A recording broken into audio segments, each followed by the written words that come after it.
चीन को देखने की 2 निगाहें हैं।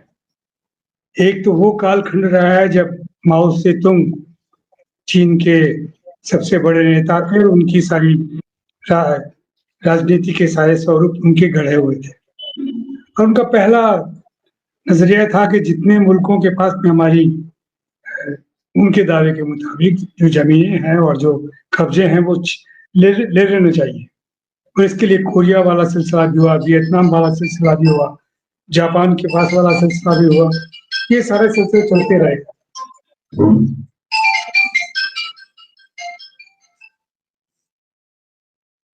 मैं राइट हूँ। ठीक है। ये सारे सिलसिले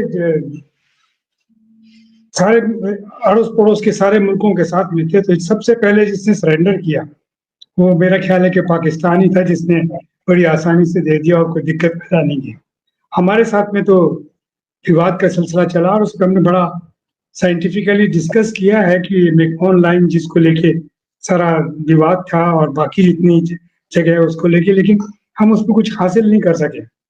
2003 में अटल जी जब वहाँ गए थे चाइना, तो उसके बाद में फिर हुआ था कि दोस्ती और बातचीत के साथ में काम हो, लेकिन मनमोहन सिंह जी का एरा छोड़ दीजिए। उसके बाद में जो 2024 का 14 का जो एरा है 10 बरस का, उसमें तो हमारे विश्व गुरु और लीडर जो है वो चर्चा ही करते रहे कि, और आपने फरमाया है कि कैसे हमारे रक्षा मंत्री क्या बोलते हैं और हकीकत क्या है वो बहुत अलग किस्म की है। उनके उनके डाटा तो आप ही प्रस्तुत करेंगे कि कितना कब्जा कहाँ से कैसे हो गया, वो उसका अलग अलग सारे सिलसिले हैं।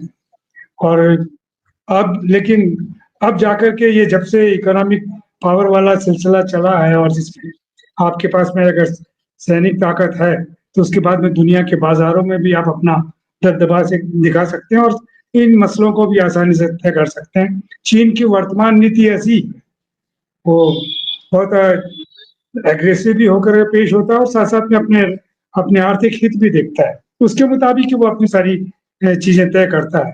पाकिस्तान से जो आज उसका लगाव नजर आ रहा है उसके पीछे यही कारण है। एक तरफ तो उसका व्यापार वाला संबंध है, उसका जो सारा कॉरिडोर जो बनाने जा रहा है जिससे उसकी अपनी परिकल्पना साकार हो, वो जो कर रहा है।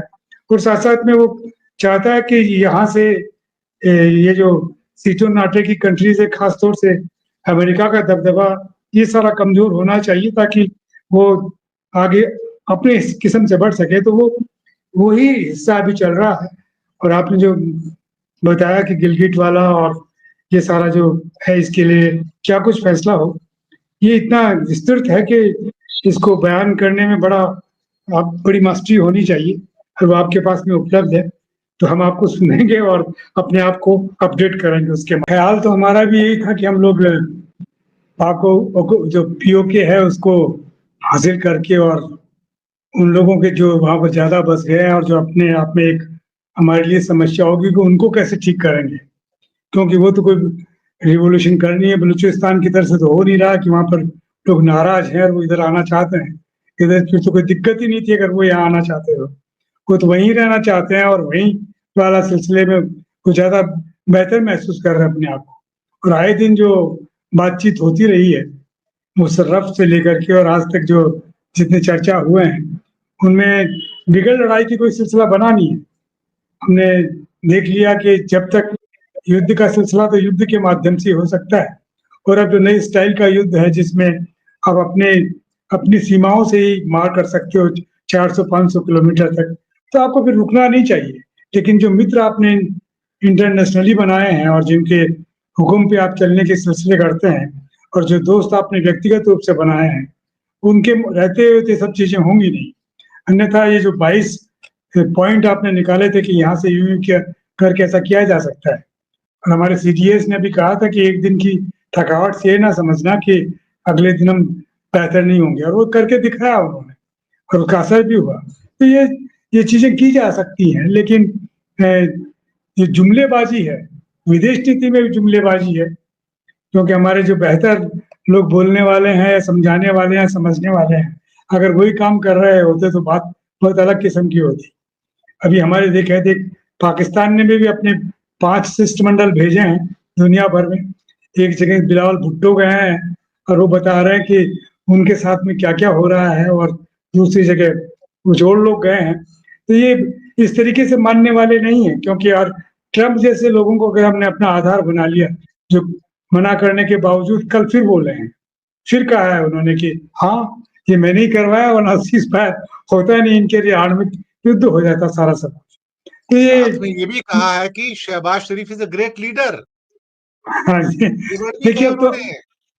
हाँ, ये मतलब जो कूटनीति की भाषा समझते हैं, डिप्लोमेसी की भाषा समझते हैं, हमें बिल्कुल साथ में बिठा दिया है कश्मीर के, ये पाकिस्तान के, कि जैसे पाकिस्तान का राष्ट्रीय अध्यक्ष और हमारा राष्ट्रीय अध्यक्ष कोई फ़र्क नहीं है उनके लिए, बिल्कुल वैसा है। तो ये सोचने वाली बात है, और ये तब तक नहीं साफ़ हो सकती जब तक कि आप संसद में बैठ कर के इन बातों की चर्चा के लिए बाध्य ना कर दें हमारे हमारे शासन को।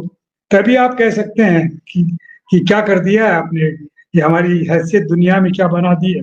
इस हैसियत को हम कैसे अपने आप को इससे मुक्त कर रहे हैं, जिससे कि लोग ये कहना तो बंद करें कि ट्रम्प साहब कहेंगे तो हम खड़े हो जाएँगे, ट्रम्प साहब कहेंगे तो हम बैठ जाएँगे। और ट्रम्प साहब के जो मित्र हैं, वो ट्रम्प साहब को कब छोड़ के चले जाएँ, ये भी एलन मस्क को देख कर के लग रहा है। तो एक अजीब बड़ा मस्करा दृश्य बना हुआ है, और खतरनाक तरीके से जो सेनाएँ हैं, जिन लोगों के हाथ में है एटॉमिक बटन जो दबा सकते हैं, ऐसे लोग अगर मस्करे हो जाएँ, तो दुनिया का क्या हश्र होगा, ये सोच के हर परेशानी होती है। तो मैं तो ये समझ रहा हूँ कि हमारे को, मेरा ख्याल है कि खरामा-खरामा बढ़ कर के और अपने अगर लक्ष्य हासिल कर सकते हैं, जो कि क्योंकि हमारे रक्षा मंत्री तो खट-खट कहते हैं कि यूँ कर लेंगे, तो थोड़ा-थोड़ा ये अगर हासिल कर लें तो बहुत बड़ी बात होगी, ताकि देश को खुद तो लगे कि हाँ, ये जो कुछ हुआ है, इसमें कुछ हासिल हुआ हमें। जी।